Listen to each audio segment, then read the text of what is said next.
Vladimir Putin का पूरा focus अब नेटो बॉर्डर पर पहुंच गया है, जिस बॉर्डर को यूरोप ने एनओसी यानी नेटो नियंत्रण रेखा या कहें कि नेटो की लाइन ऑफ कंट्रोल बनाया हुआ है। रूस की फोर्स अब उसे खुल्लम खुल्ला चैलेंज कर रही है। पुतिन के टारगेट पर अब वो देश हैं जिन्होंने बॉर्डर से यूक्रेन को हथियार सप्लाई किए। अक्टूबर में ही पुतिन ने कई शिकार कर डाले, ये दावा उनके दुश्मन कर रहे हैं। यूक्रेन के बाद पोलैंड के साथ रोमानिया, इसके अलावा एस्टोनिया और डेनमार्क, इन देशों पर पुतिन का ड्रोन वाला खतरा मंडरा रहा है। इन देशों का इल्जाम है कि पुतिन ने नेटो पर चढ़ाई शुरू कर दी।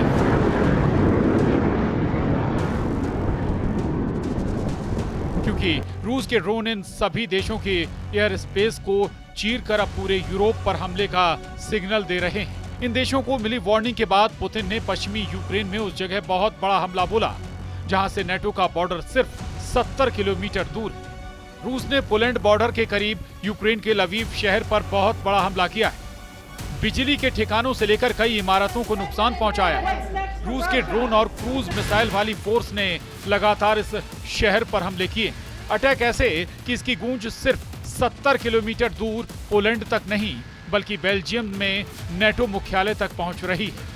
पुतिन नेटो की चौखट पर पहुंच चुके हैं। पुतिन अब नेटो और यूरोप को बताना चाहते हैं कि वो उनसे सिर्फ 70 किलोमीटर दूर है। पुतिन बताना चाहते हैं कि रूस की फौज और नेटो के बीच बस 70 किलोमीटर का फासला है और ये 70 किलोमीटर ऐसी दूरी है जिसे पुतिन किसी भी पल नेटो से छीन सकते हैं। पुतिन बता रहे हैं कि 70 किलोमीटर के फासले को तय करने में उनकी फौज को 70 मिनट नहीं लगेंगे। अमेरिका की क्रूज मिसाइल टॉमहॉक को देखकर पुतिन उखड़ गए हैं। टॉमहॉक को देखकर पुतिन का गुस्सा रिकॉर्ड तोड़ रहा है। 2500 किलोमीटर रेंज वाली ये क्रूज मिसाइल अब यूक्रेन को मिल सकती है और इस मिसाइल ने रूस और नेटो के बीच तनाव को बढ़ा दिया है।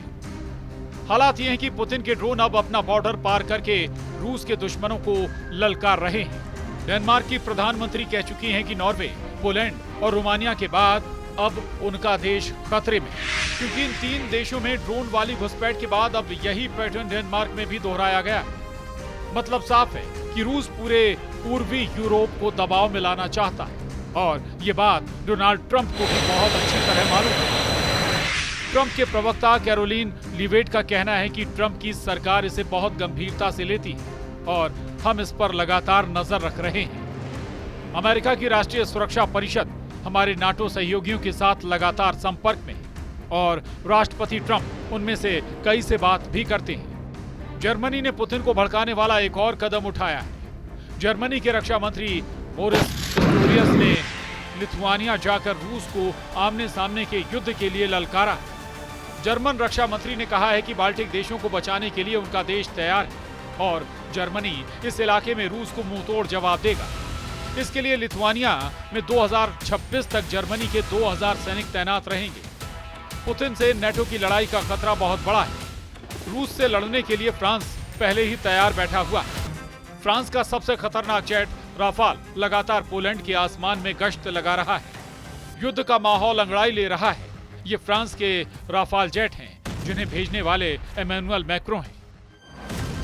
अब पुतिन से टक्कर लेने के लिए इमैनुअल मैक्रों पूरी तरह सामने आ गए हैं। फ्रांस दावा कर रहा है कि नेटो को रूस से वो बचाएगा।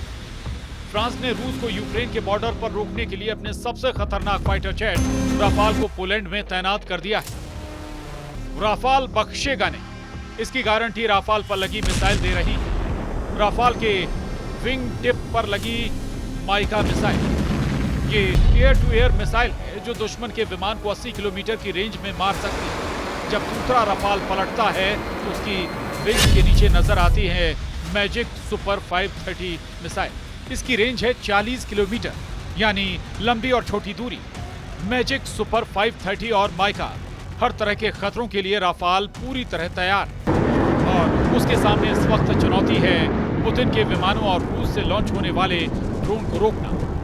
ये बात मैक्रों भी जानते हैं और इस बात से डोनाल्ड ट्रंप भी बहुत अच्छी तरह वाकिफ हैं कि एक बार पुतिन ने यूक्रेन के बाद नेटो की तरफ कदम बढ़ाया तो पहला हमला बाल्टिक देशों या फिर उनके दक्षिण में पोलैंड पर होने का खतरा और फिर आगे की राह पुतिन खुद तैयार कर लेंगे। पुतिन की तैयारी चौतरफा नजर आ रही है।